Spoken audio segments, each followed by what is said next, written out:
और game show ऐसे चलेगा कि एक मर्तबा फिर धूम। कराची लकी वन मॉल में शहरियों की बड़ी तादाद शरीक हुई।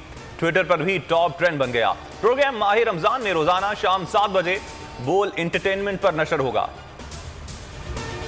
सुप्रीम कोर्ट के मंसूर अली शाह साहब जस्टिस एक ऑर्डर पास किया उनकी बेंच, और उस ऑर्डर के अंदर उन्होंने बड़ा क्लियर बता दिया कि जी बरियत की जो दरखास्तें हैं वो कब कब लगेंगी। उसमें से एक वजह उन्होंने बताई कि जी जब कोई क्राइम ही ना हुआ हो तो बरी कर दें, ताकि अदालतों पे बोझ ना रहे, वो केसेस चलते ना रहे। सुप्रीम कोर्ट ये मिसालें कब बनाएगा?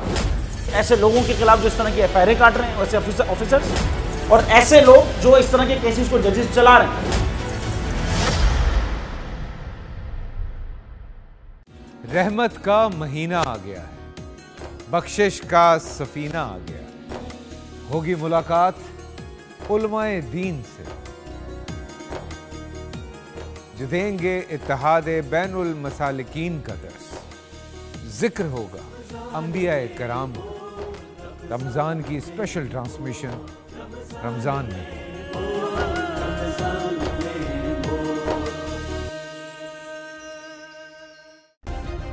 सब्सक्राइब करें और बेल दबाएं ताकि कोई खबर रह न जाए।